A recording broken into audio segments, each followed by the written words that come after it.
Support for this program comes from Jazz on the Tube, the Internet's largest collection of free streamable classic jazz videos. From Miles Davis to Louis Armstrong, from Thelonious Monk to Duke Ellington. You'll find it all on jazzonthetube.com. Start your free subscription today.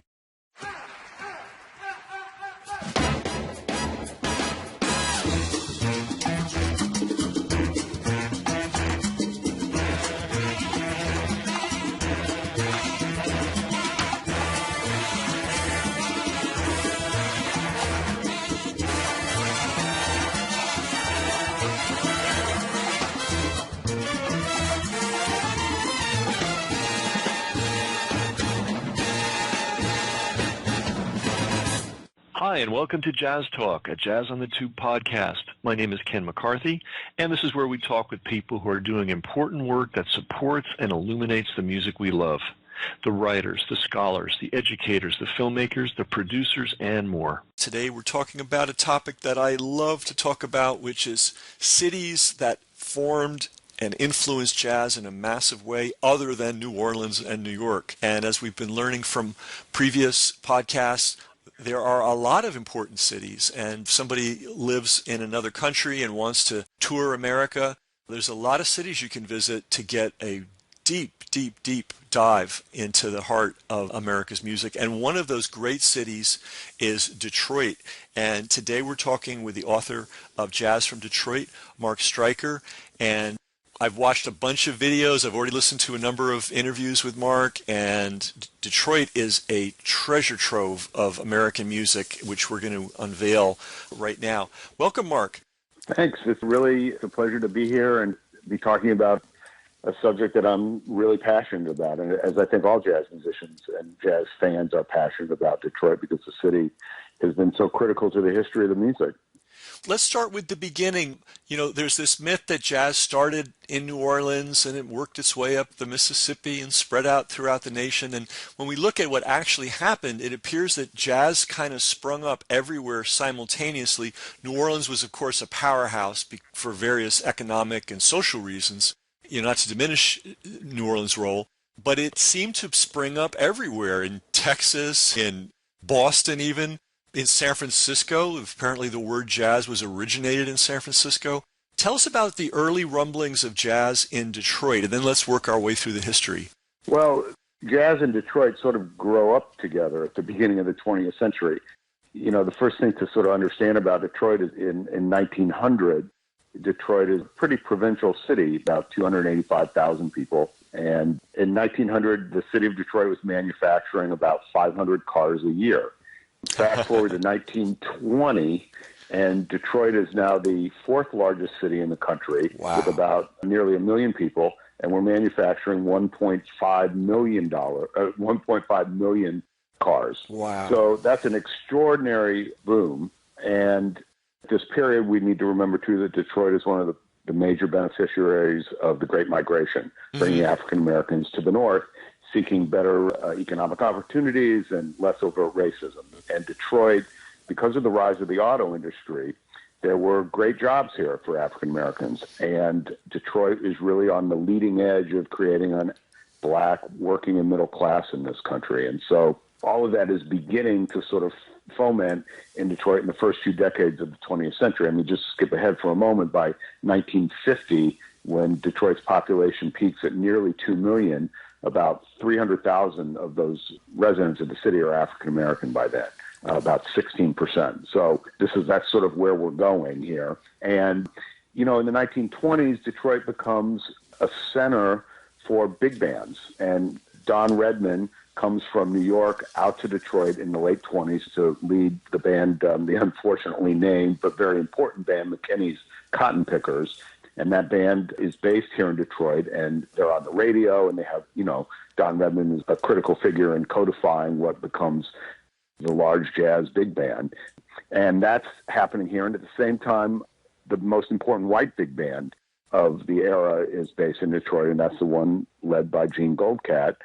That includes at various times Bix Beiderbecke and Frankie Trumbauer and people like that. And so, you know, those two bands are like happening here in Detroit simultaneously by about 1927, 28. And other than that, we are a we're a crossroads here, so all the major bands of the 1920s and 30s are touring through here. That thriving African-American community that I've mentioned, that gives rise to thriving black nightlife here in an area of town called Paradise Valley. This is sort of the center of African-American economic life here in the city in that era with, scores and scores of bars and restaurants and hotels and work for musicians. And all of this is sort of, percolating during the 1930s.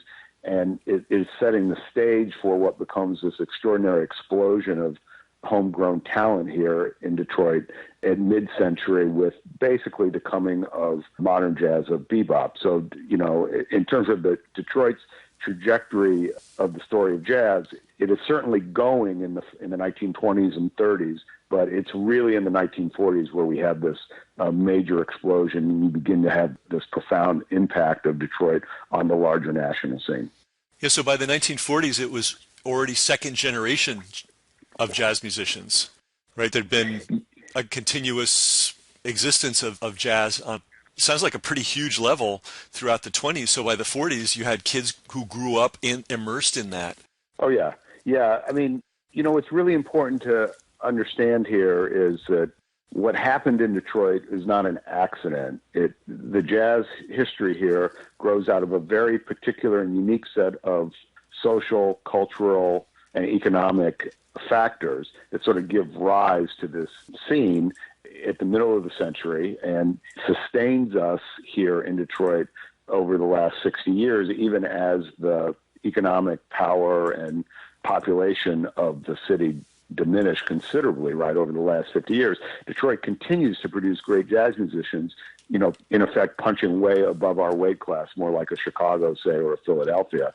And so it's interesting to, my book looks at, well, what are these factors that created this explosion in mid-century, and then how is it that Detroit managed to sustain its impact over all these decades? And, we should maybe stop here for a minute and let's just think about who the musicians are that came out of Detroit, right? We're talking about here, starting at mid-century, people like Hank Fat and Elvin Jones, Kenny Burrell, Yusef Lateef, Sheila Jordan, Betty Carter, Paul Chambers, Doug Watkins, Donald Byrd, Barry Harris, Curtis Fuller, Charles McPherson, Louis Hayes, Roy Brooks, Ron Carter, Joe Henderson, Roland Hanna, Tommy Flanagan.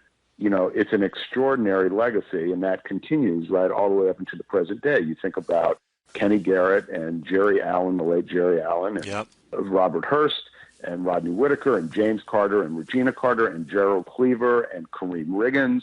All these musicians were nurtured here in Detroit. And that's just, of course, the tip of the iceberg. I have, in my book, I have an appendix that lists, some notable jazz musicians from Detroit, and I think I list 175 musicians or so, and I had to quit. I mean, I didn't have room, but I could have gone on I could have had, double, triple that. So that's the legacy. It's when you think about the influence of the Detroit diaspora, it's been extraordinary. And, Detroit musicians have made major contributions to every post-war jazz style there is. Bebop, hard bop, post-bop, fusion, today's contemporary mainstream today, progressive streams today, the avant-garde, hip-hop hybrids.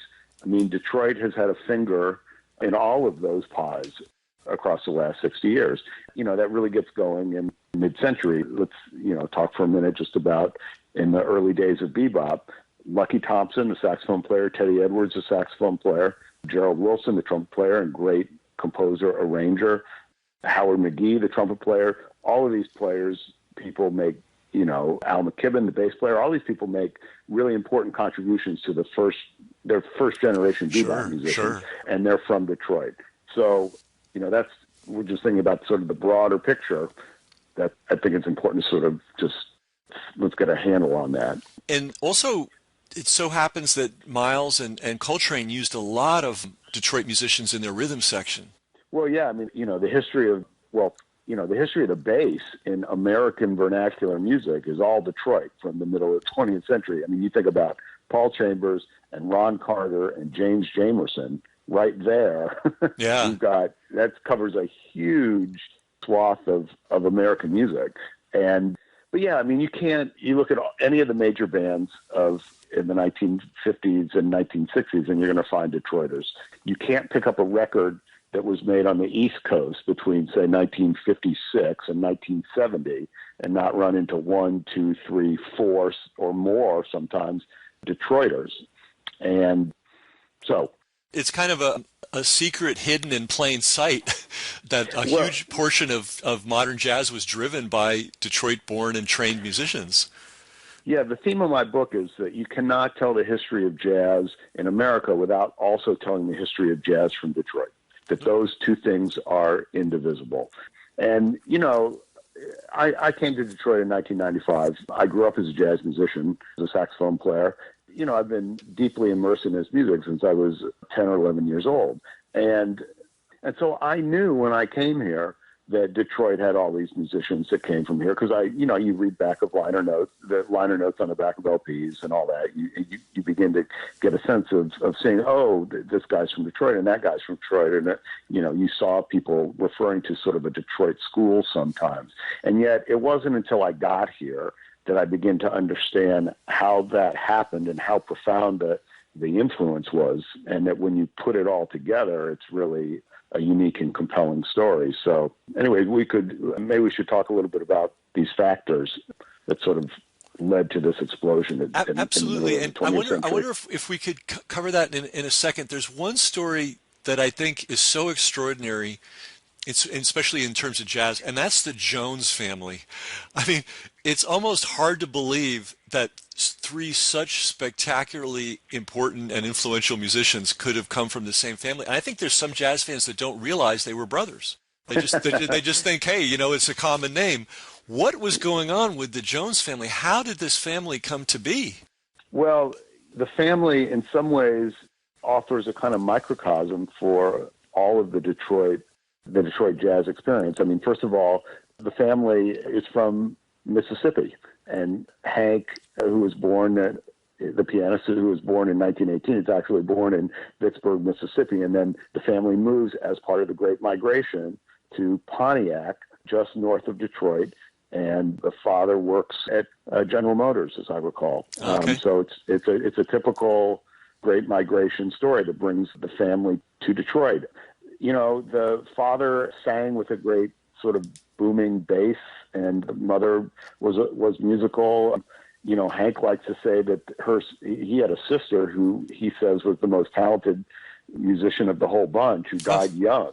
Oh. She was a pianist. Okay. It was a large family. There were 10 children, including, Elvin was born a twin, and his twin sibling died young, very young, as an infant.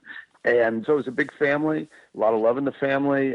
And, how do you explain necessarily, so much musical talent in one family? There's not one thing you can point to other than the fact that, Hank was playing very well young, and Hank was born in 1918. Thad, the middle brother, the trumpet player, was born in 1923, composer, arranger, and Elvin in 1927. And so both Elvin and Thad looked up to their brother Hank, and so he helped train them to the extent that, Elvin talks about playing along with Hank on a phone book with brushes while Hank played piano, that kind of thing. But one thing I think that's interesting about the brothers is that, there's 9 years basically between Hank, born in 1918, and Elvin, born in 1927, and then Thad right in the middle. And yet Hank comes of age really in the swing era. And, he's really a fully formed musician by the time he gets to New York in about 1944. And he then adapts the new bebop styles as it's coming in. But as Hank would tell me, he never felt like he was really a fully fledged bebop player. He was always just sort of reaching for it, he felt like. And then Thad is a little bit younger, and Thad really comes of age in the height of the bebop era, and then becomes, Thad is actually in the service with the military band, and in 1945, 46, I believe it's 45, where he first hears Charlie Parker and Dizzy Gillespie on the radio, and is just captivated by this music. And so Thad really comes of age with bebop and then becomes this important voice in the early beginnings of hard bop. And then Elvin now is a little younger, and Elvin doesn't really get his playing together until the early 1950s here in Detroit. And then he becomes this key figure in New York and a leader of the post-bop and moving toward the avant-garde through the 1960s. So if you think about it, just with those three brothers, you have cover the whole spectrum of the history of the music, basically, as I like to say, from ragtime to no time. Mm-hmm. One of the Jones brothers will sort of have you covered. Mm-hmm. And when you think about elements that make up the Detroit character in jazz, ideas like Detroit musicians can all really swing. They can all really play the blues. Mm-hmm. There's a really smart, intelligent kind of approach to the creation of musical line and construction. Detroit musicians are all very well trained. They're deeply rooted in the tradition, and yet there's also the notion of finding your own individual voice in the music. And, the three brothers all exemplify that. Elvin was certainly an innovator. Without a doubt, one of the handful of the most important drummers in jazz history. Thad was one of the great big band arrangers, composers that this music has ever known, and a completely unique trumpet player. And Hank was a major stylist and individualist as a pianist. There was absolutely nothing that Hank could not do in the music. Yeah. And so those three, they form a central, triumvirate basically in the center of my book. They get their own chapter because they're so important to the history of Detroit and to the history of jazz writ large. So it's a pattern that repeated itself many times. A lot of the families probably the vast majority were not Detroit natives, so to speak. People that came up from the South, from Mississippi, from Alabama, from Louisiana. So they were first generation in Detroit, exposed to all kinds of economic opportunities that would have been denied them back in Mississippi. So access to instruments, for one thing, a piano, and then having time to get a proper education, which probably would have been denied them in Mississippi. So a lot of resources suddenly available to very creative, very hardworking, very intelligent people, and they were able to flower. Well, yeah, and let's remember we're talking about the parents. It's really the parents' generation of the Jones brothers, of a Tommy Flanagan, of a Gerald Wilson, that we're talking about here, moving to find opportunities for their kids, let's say, and for the families. But I think about Gerald Wilson as an interesting example in this regard because, Gerald is also from the South. The family was from the South, mm-hmm. and stayed in the South. But he was sent to high school first to, when you talk about, the opportunities in a Detroit, you think about somebody like Gerald Wilson, who was born in Shelby, Mississippi, and was very interested in music early on. And there was no school for blacks beyond the 8th grade in Shelby. And so Gerald's mother sent him to live with family in Memphis to start high school. And that's where he started to take trumpet lessons. And then as I recall, in 1934, he takes a trip to the World's Fair in Chicago. And he is so exhilarated by that, he begs his mother to let him go up north. And so she sends him to Detroit to live with friends. And he ends up going to Cass Tech High School, which is, we'll talk about this in a moment, but Cass Tech is one of the major drivers of Detroit musical greatness as highly refined music training factory, basically. Mm-hmm. And Gerald walks in the first day, and that Cass Tech is integrated, and he just felt sort of this rush of freedom mm-hmm. and opportunity. Mm-hmm. And yes, there are opportunities in Detroit that were unique. Again, that goes back to the rise of the auto industry, helping to create a black working and middle class, which creates a thriving economic, vibrant African-American community that creates a nightlife. This music does not thrive without thriving economic class of African-Americans, right? Jazz is an expression of black culture. And so that's sort of the first pillar of the Detroit story is the Great Migration and the rise of the auto industry. Then you have Detroit had some of the best public school music education in the country, which is critical. And then you combine with that, Detroiters, we had really important mentors in the community, particularly at mid-century in the 1950s. Barry Harris, the pianist, is sort of professor of bebop that trains all of the musicians that come up behind him.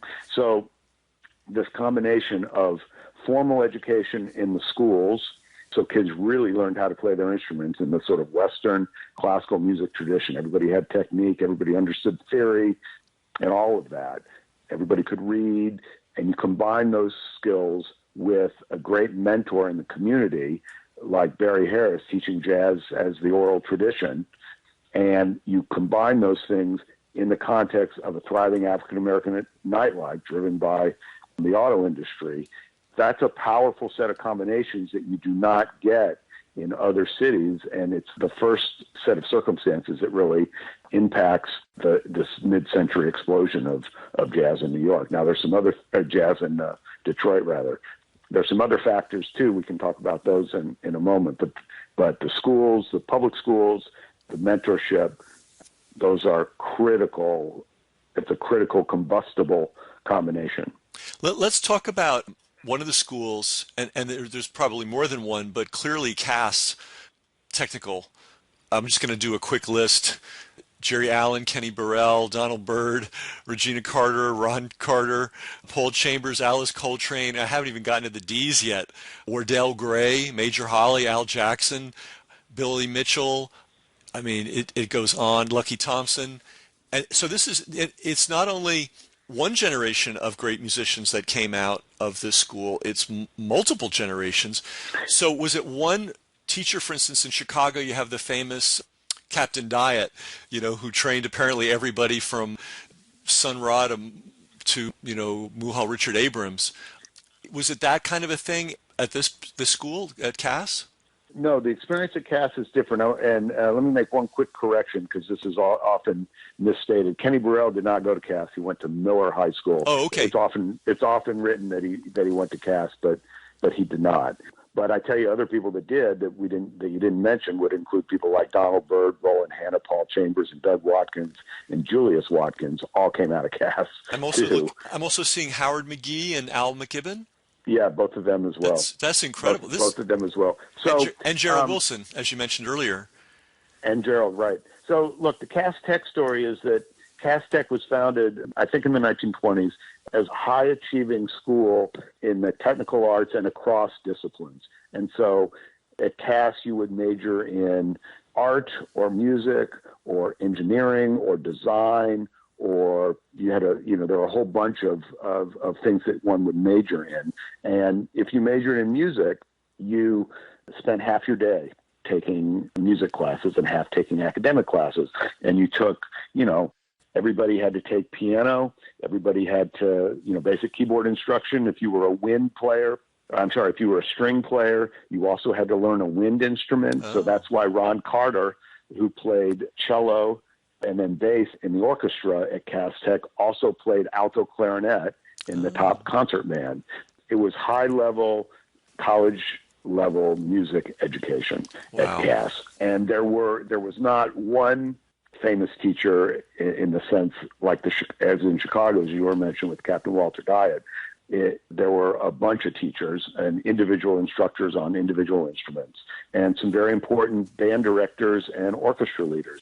Great man named Harry Bejan, who was a legendary name in American music education as a band director who was at Cass Tech all through mid-century, and later he went to Wayne State and then was at the University of Illinois. And Harry was one of these sort of strict disciplinarians, but he treated all his black and white students equally. Not all the teachers at Cass did that.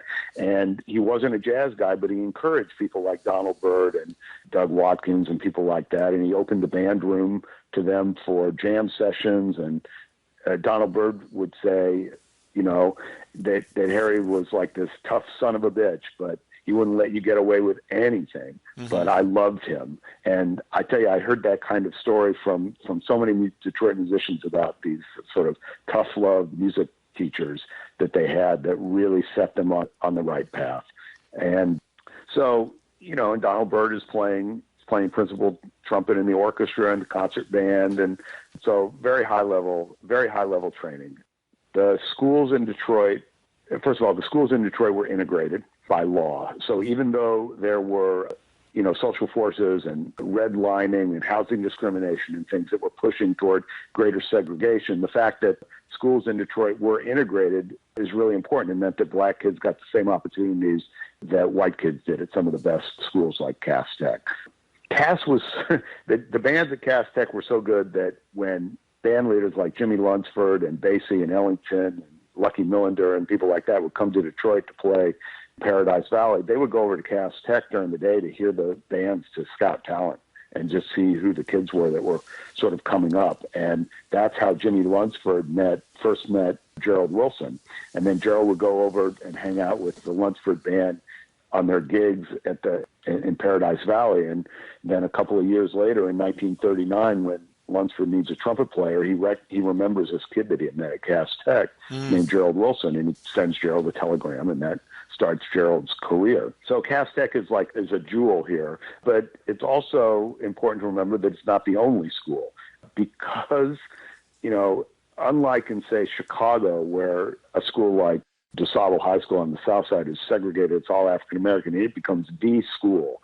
And in Chicago and in Indianapolis, Crispus Attucks High School is the African-American high school. That's where J.J. Johnson and David Baker and Slide Hampton and Freddie Hubbard and all the Indianapolis guys come out of Crispus Attucks. But in Detroit, the schools were integrated. So you had African-Americans in schools all across the city. And so there were important jazz musicians that came out of all the schools. At Northeastern, that's where Barry Harris came from, where he was a classmate, by the way, with a young Berry Gordy. And Northwestern, which is where Charles McPherson went to school, and Tommy Flanagan Tommy, I think, was at Northeastern, now that I think about it. And then there was Miller High School, which served a predominantly African-American neighborhood called Black Bottom. But still, there were some white kids at Miller. The great bebop drummer Art Mardigan and Frank Rossolino, the trombone player, came out of Miller High School. But that's where Kenny Burrell went. That's where Milt Jackson went. That's where Yusef Lateef went.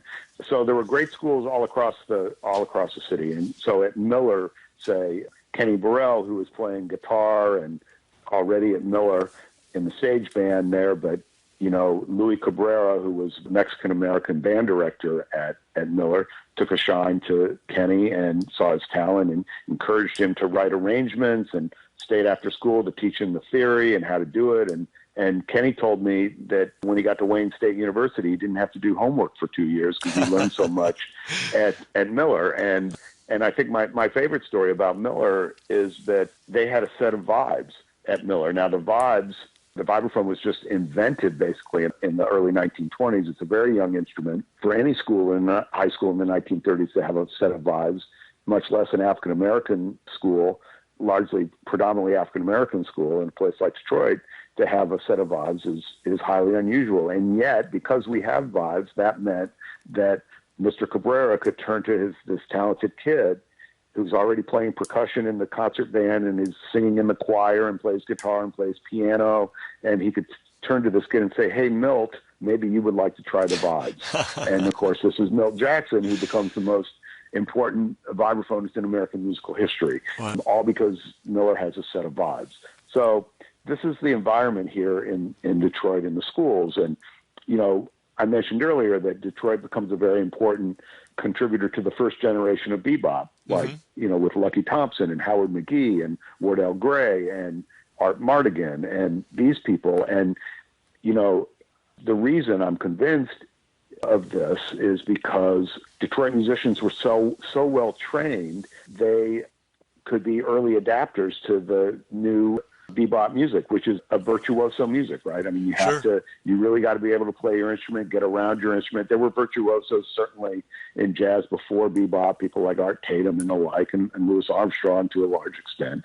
But you didn't have to be a virtuoso. It wasn't demanded of you in the way that it started to be with bebop. And you needed to know harmony, and you needed to have a sense of sophisticated musical construction and all of these things that and you need to be comfortable with more complicated rhythms and all of these things that were sort of part of the bebop era. Our musicians in Detroit were so well trained that they immediately gravitated to this music and understood it and could play it. So I'm convinced that's why Detroit was such an early adapter of bebop. So Detroit is an example of what can happen when a community decides to put resources into music education. Oh, no question. One of the quiet themes of my book is that if you invest in music education, you can change the world. And we know that because that's what we did in Detroit.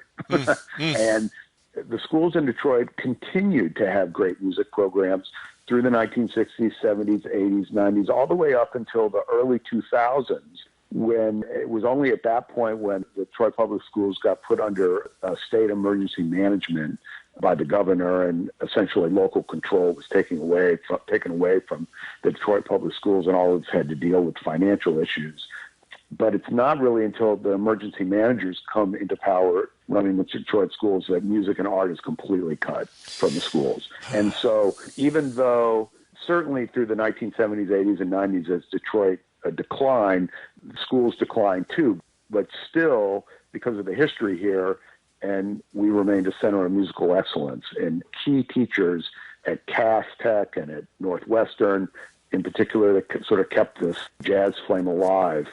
So, not to get ahead of our story, but certainly the fact that the Detroit public school music education was decimated in the early part of the 20th century is a very concerning kind of issue for all kinds of reasons, but for the musical legacy of the city, it's worrisome. And the good news on this front is that there is a new superintendent at schools. Local control has come back to Detroit, to the schools. There is a new superintendent who came into power 3 years ago, I believe, and he has made restoring music and art a top priority. And so he gets it. And hopefully it's going to take a while, of course, to sort of rebuild, but hopefully that will happen. In the meantime, a number of nonprofits have stepped in that fund major jazz education programs. In fact, it's interesting. We have a network essentially of nonprofits that do jazz education here, and we have a foundation in particular that has what jazz is a focus of this foundation. Not the only focus, but a primary focus is jazz education. They're putting hundreds of thousands of dollars a year into jazz education here, and so. Because jazz is a part of our cultural DNA, and they recognize that. So that is helping to sort of mitigate the impact of the decline of the Detroit Public Schools. But of course, there is no substitute for putting an instrument in a kid's hand in the third grade, which is what was happening at mid-century. Detroit Public Schools, there was music and art starting in the third grade for students, and that kind of training makes a huge difference. Sure. I mean, it's normal. They have the runway, a long enough runway that you actually need to develop into a professional musician. It takes a lot of time, and so the sooner you get started, the better. Well, I'm glad to hear that the nonprofits have stepped in. And I'm glad to hear there's a new superintendent. And the same thing happened in New York City. New York City used to have an amazing music program, and that's gone. I mean, they just took the whole thing away. Well, that would be a great thing to begin to restore this. So, at somebody or some group in the early years of 20th century Detroit made the decision that music was worth it to have as an integral part of the curriculum. And in fact, this is the part of the story that I actually don't know, and I'm interested to find out more about the early days of music education in Detroit to figure out exactly why and how music became a priority. And to the extent of my research, it was about that by the 1920s, Detroit was already recognized as having high quality music education, and as I said, it's a big pillar. You mentioned, we have the formal structures, the schools, the curriculum, the teachers, but then there's this informal extracurricular dimension, the mentors, some of whom are employed teachers,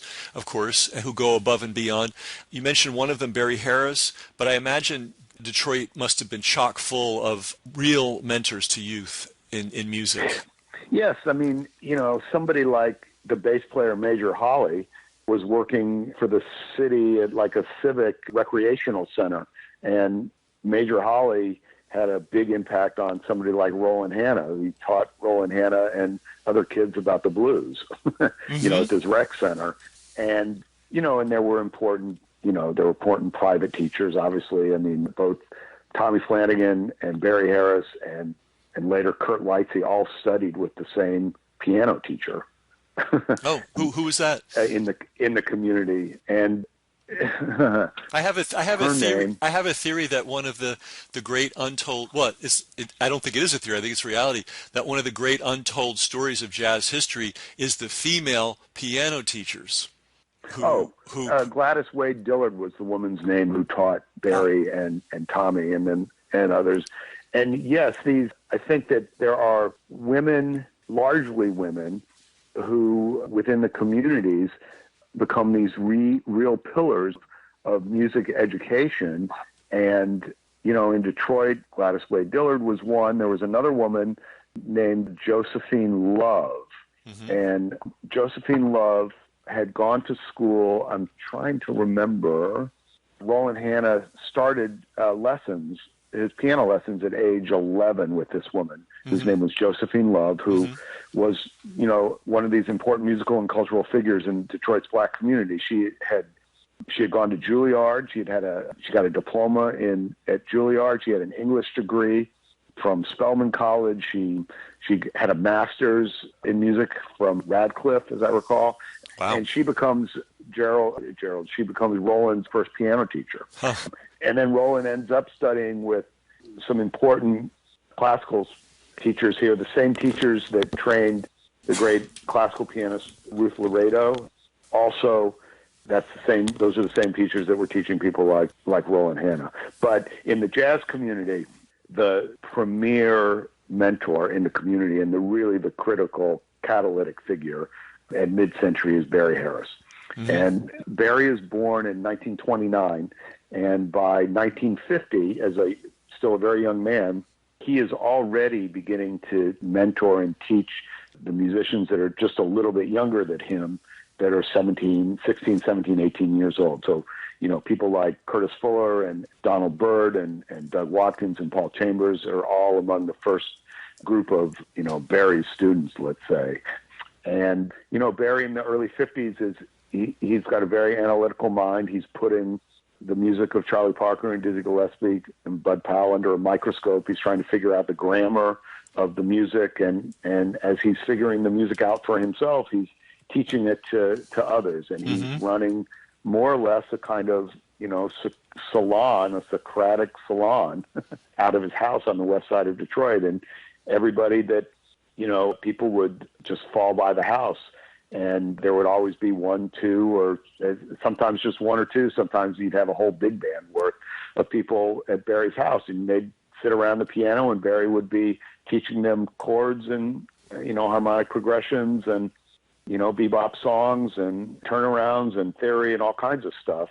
And, jazz is an oral tradition. That's how the music is best transmitted. Mm-hmm. And, Barry's ideas, his methods that he's sort of originating in the 1950s, those ideas now, dealing with chords and scales, those ideas have now filtered their way into the mainstream of jazz education. I mean, you can go anywhere in the country, even down to the high school level, certainly colleges.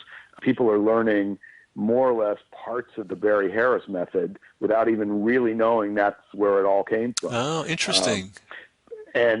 And Barry, because Detroit was such a fertile, thriving scene in the 1950s, Barry doesn't have to leave Detroit to keep working and to be working at a high level and working all the time. So that means that, Barry doesn't leave for New York permanently until 1960. Mm-hmm. And so from 1950 all the way until 1960, Barry is in is in Detroit, and he's teaching as well as he's playing. And so there are successive generations that come through. So after the group with Curtis and Fuller and Donald Byrd and Pepper Adams and those kids, then it's Charles McPherson and Roy Brooks and people like that. Lonnie Hillier, and then it's Joe Henderson as after that. And so Barry's impact gets magnified because he's able to stay in Detroit for so long, and that really builds into the culture of Detroit jazz, this notion of mentorship, which then becomes the key reason why we're able to sustain our jazz legacy, as the city goes through its tough times in the 1970s and 80s and 90s. This culture of mentorship that Barry starts then gets picked up in later decades, most prominently by the trumpet player Marcus Belgrave. So, but I think it goes back to Barry, creating this workshop sort of idea about the music. And, and in the middle 50s and late 50s, it wasn't just that Barry was teaching the Detroit people. He was, when John Coltrane and Cannonball Adderley and Sonny Rollins would come to Detroit, they would all go over to Barry's house and pull up a chair and say, "Hey, maestro, what are you working on?" Wow. And so Barry would, talk to them, and you can, Charles McPherson has very distinct memories of John Coltrane and Sonny being at Barry's house. And he can remember, Charles talks about Train coming in and, again, pulling up the chair, "What are you working on, maestro?" And Barry saying to him, "Well, I've been thinking about, playing over 2/5 progressions, and that you can, when you're doing that, if you don't have to play the minor chord, the 2 chord, you can just think of it as playing over the 5 chord, the dominant 7th chord. And here's a scale that you can use with this half step in it that allows you to play more fluently over this particular chord pattern." And this, that idea, that this particular scale with the half step over the dominant 7th chord, that becomes a key part of John Coltrane's sort of grammar in his music going forward. So, yeah, it's a profound impact. And, Mr. Harris is 90 this year, and he is still teaching. He's running regular workshops now in New York City. And wow, are they reasonably priced? If anybody wants a jazz education, it's almost embarrassing. Yeah. I mean, he's really giving it away. It's interesting as I look at the list of Detroit jazz musicians, if somebody didn't know better and didn't do a little research, you would think, because they're all associated with New York now. Barry Harris has been there for decades now. Ron Carter, Paul Chambers, Howard McGee, Al McKibben. These are all people that you kind of associate with New York City, but if you do a little research, you realize this is Detroit speaking. Hey, let's bring it up to the present. We have a lot of international fans who listen to the podcast, and some of them come to the States to travel, and of course you got to go to the Big Apple, you got to go to the Big Easy, but make the case for why someone that's doing an extended trip in the U.S. and really wants to know American music, that Detroit should be on their agenda, and where would they go when they come to Detroit to hear the scene? Well, what you hear when you come to Detroit is continuation of this legacy. It's an ongoing. It is very important for me in my book to emphasize that it's not all history here. That Detroit jazz is an ongoing living tradition. And what you'll hear when you come here and you hear some of the young players that are coming up here and that are sort of have established themselves now and are making their way in the music is you hear the contemporary manifestation of this legacy. And so there are some young players, if we want names, Marcus Elliott, a young saxophone player, Michael Malice, a young pianist, Ian Finkelstein, a young pianist, Sean Dobbins, great drummer, Nate Wynn, a great drummer. And these are all, top flight musicians that any scene across the country would be proud to have.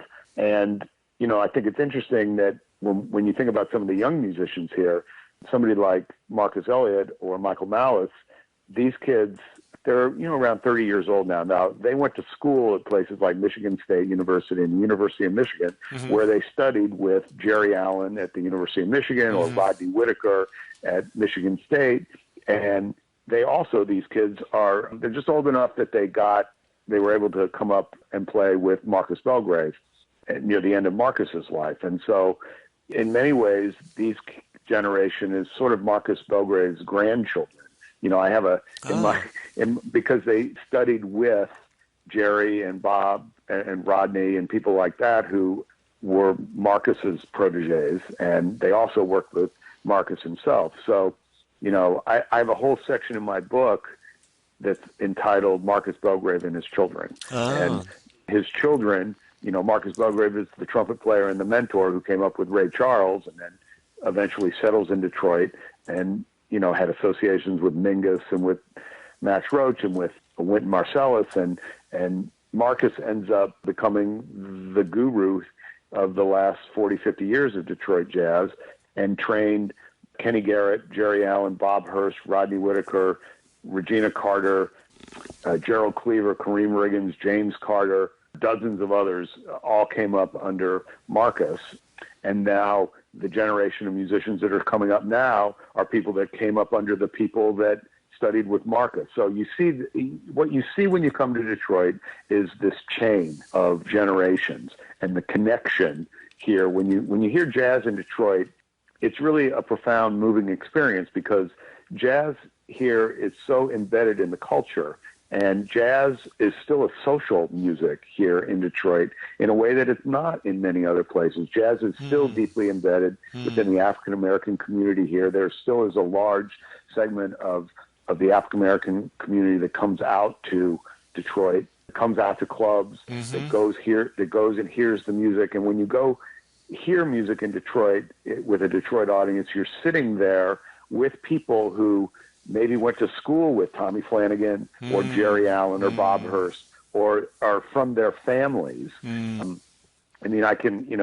I've met family of Roland Hanna, Milt Jackson, Tommy Flanagan, Barry, and others at gigs, just around town. I gave a book talk at the Detroit Public Library a few months ago, and Kenny Burrell's daughter was there. So you feel that legacy, but you feel it among the audience because the audience here is so informed about the music, and it matters to them on a deeply cultural level. I'll tell you a story.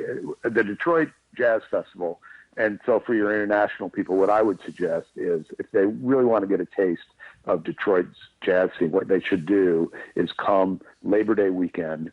We host the largest free jazz festival in the world. Wow. Held in downtown Detroit, multiple stages, music going continuously, and you'll hear national, international stars, but you'll also get a real taste of who the local musicians are here in Detroit, and you can hear them in this setting. And the festival every year is very, very sophisticated about celebrating Detroit's jazz legacy. So you can really hear the past, present, and future of the music here in Detroit if you come to the festival. And the festival, so it's a free festival, so you see the entire swath of Detroit, and socioeconomically, you get everything here at the festival. And the audiences are so knowledgeable and so respectful. This last summer at the festival, Ron Carter and Pat Metheny played duets. Wow. And they played on an outdoor stage. I mean, it's outdoors on a big stage. There was probably 10,000 people crowded around this outdoor amphitheater. And Ron and Pat are playing duets. They're playing a ballad at 4 p.m. You could hear a pin drop.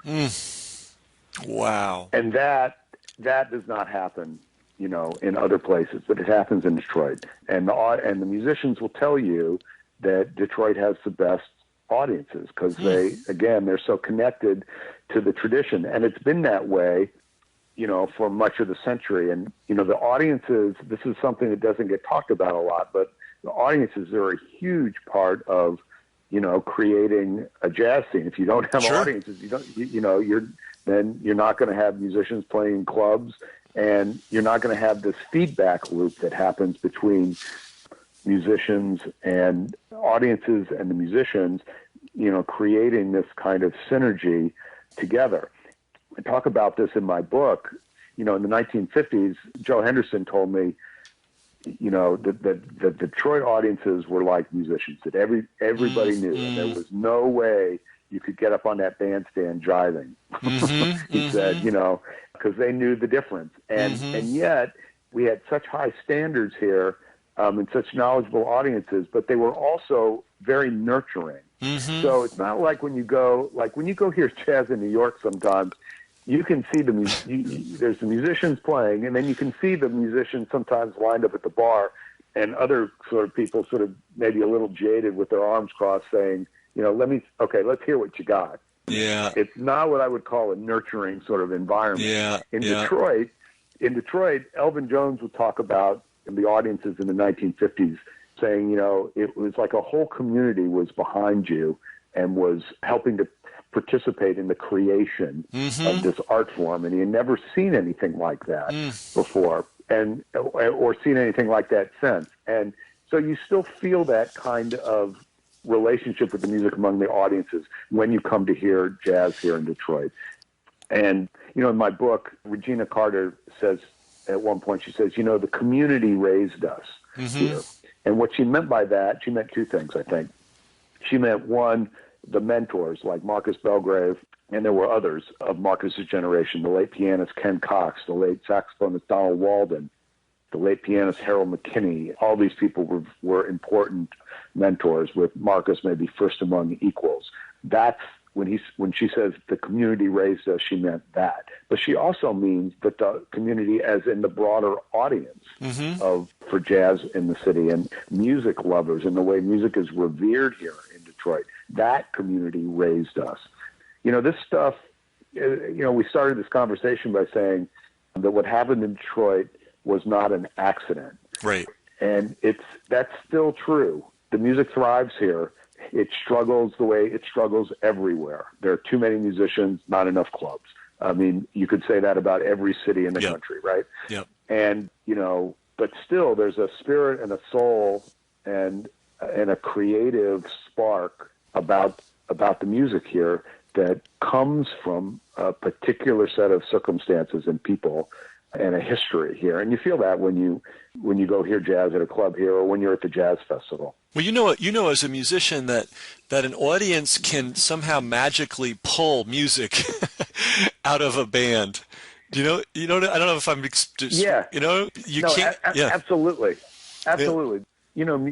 You feel when you're on stage, you can tell when an audience is with you and is on your side or not on your side. Yeah. Detroit audiences are vocal, as jazz audiences can sometimes be, and they'll let you know. Terrence Blanchard tells a great story about when he first came to Detroit to play with Art Blakey, and he was walking to the stage at this club, and a man in the audience looked at him and said, kind of pointed his finger, says, "I'll be listening to what you're playing." And that's, sort of just a representation of that our audience here really gets it. So, are there any particular, if someone comes other than Labor Day, and it sounds to me like Labor Day weekend is absolutely the time to come, and if you're listening to this in Japan or in France or Switzerland and you want to have a deep jazz experience, it sounds to me, based on how Mark is describing this, that this is a festival you really want to see. But if someone's not there at Labor Day, are there particular venues or even sometimes particular schools? Like, for instance, in Boston, people can go to Berkeley and New England Conservatory and often catch amazing jazz performances. What kind of places would you recommend people check out in Detroit? Well, at the moment, there are three sort of full-time jazz clubs. One is called Cliff Bells, right in the heart of downtown Detroit. Jazz 6-7 nights a week, mostly local, which is to say, Detroit-based talent, but they do bring in some national acts on occasion. Then there's, over on the east side, there's the Dirty Dog Jazz Cafe, which is a fine restaurant but it's a fine restaurant, but it's really a listening room. I mean, they shush the audience. It's music is the focal point. That place is owned by a woman named Gretchen Valade, and Gretchen Valade is an heir to the Carhartt clothing fortune. Oh. And she is the owner of Mack Avenue Records, which most of our listeners will recognize as an important jazz label that's based here in Detroit, that, for whom Christian McBride and Kenny Garrett and, Cecile McLaurin-Salvant and many others, record for Mack Avenue Records. Gretchen, who owns that label, is also the primary benefactor behind the Detroit Jazz Festival Foundation. And she owns this, 5 night a week, 6 night a week jazz club, the Dirty Dog Jazz Cafe over in Grosse Pointe on the east side of Detroit. And they book by the week which is nice. So it's the same band Oh, cool. Wednesday through Saturday. Again, top local bands, as well as they'll bring in national talent too. And then Baker's Keyboard Lounge, which is at 8 Mile Road in Livernois, right on the northern border of the city. And Baker's Keyboard Lounge is a historic club that's been in the same location since 1933. It basically runs neck and neck with the Village Vanguard as the oldest jazz club in the country. Oh. And most people, this is complicated. It depends on when did they start having music, what counts as jazz, what's continually operated mean, et cetera, et cetera. But certainly Baker's has a legitimate claim to the title of oldest jazz club in America.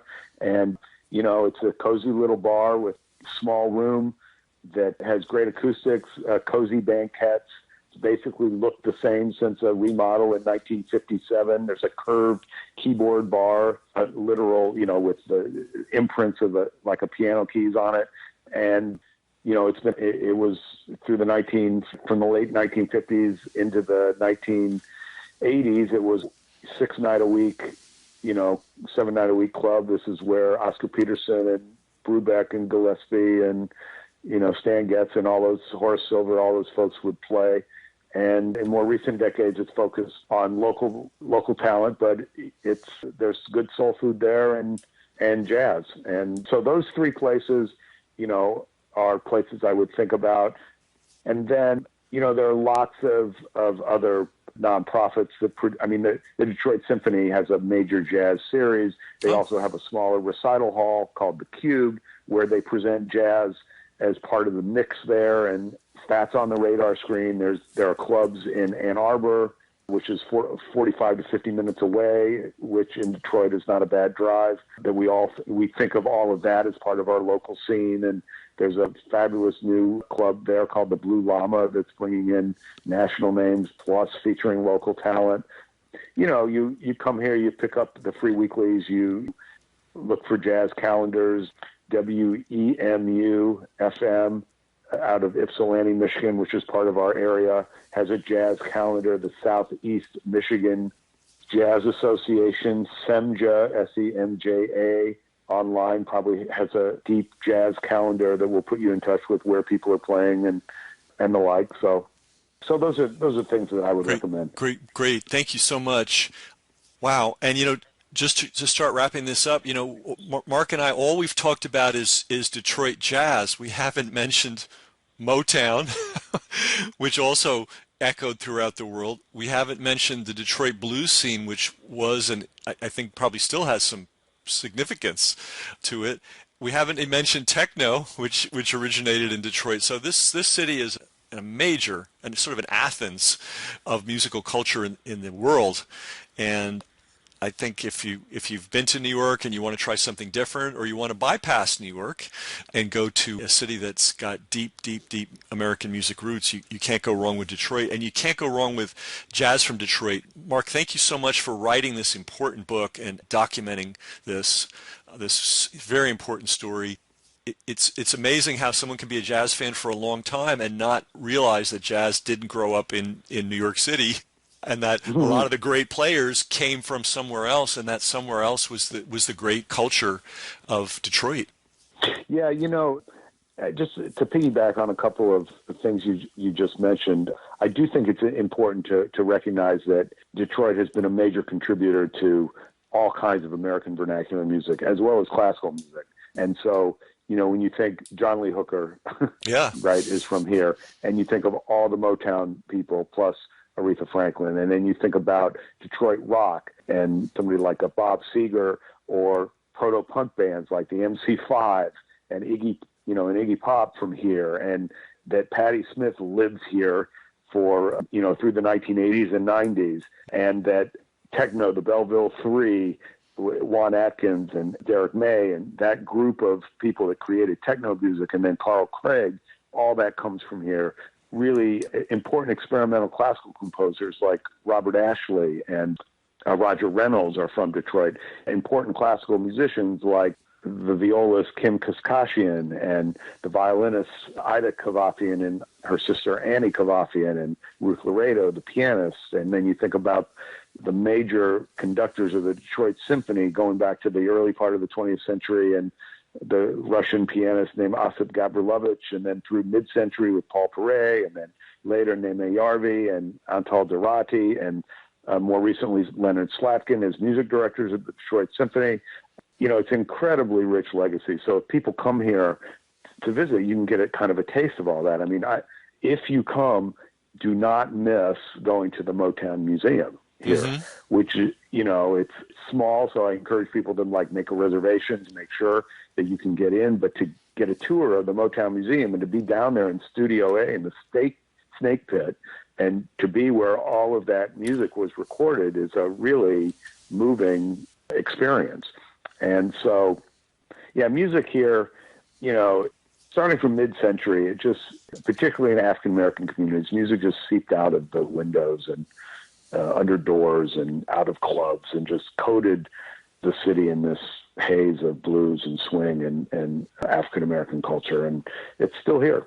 Beautiful, beautiful. And the jazz part of the story is in Jazz from Detroit. And I know we have a lot of serious readers out there. This is definitely a book to get. You really can't understand jazz without knowing the Detroit story. Mark Stryker, thank you so much for your time. And again, thank you for writing this beautiful book. And I know how hard it is to put a book together. It's always a labor of love, and you really did a beautiful job with this. Thank you so much for spending this time with me and focusing a spotlight on, you know, something that is just, it's so important, not just to me, but to our city. Detroiters are very, very proud of what they've created. This is a city that, you know, has been through a lot, and a lot of people take a lot of shots at Detroit. Some of the, you know, some of our wounds here are self-inflicted, but we have, you know, in the end of my book, Rodney Whitaker, the bass player, says, look, we do two things in Detroit. We make cars and we make jazz musicians. And it's really important to us, and I think to American culture, to remember how important Detroit has been in the trajectory of the 20th and 21st centuries. And it's not just automobiles, it's also art and culture and music, and in particular, it's jazz. Well, you know the tree by its fruit. And we have over 30,000 email subscribers to Jazz on the Tube. Not all of them listen to the podcast, but a good chunk does. And I like to think that they're advocates and ambassadors for jazz at large, and also for specific causes. And so I hope everybody listening to this, share this one with your friends, talk up Detroit. Let people know what an important, we're such a rich country. We have so much culture and so much genius. It's easy to overlook a particular hotbed of culture, and Detroit really needs to be right at the, when you're talking about jazz, New York, of course, New Orleans, of course, you got to talk about Detroit too. So again, Mark, thanks a lot. The book again, Jazz from Detroit. We hope you enjoyed the podcast. If you did, please share it. That's how we grow. And remember to subscribe to JazzOnTheTube.com, the internet's largest collection of free, streamable, classic jazz videos.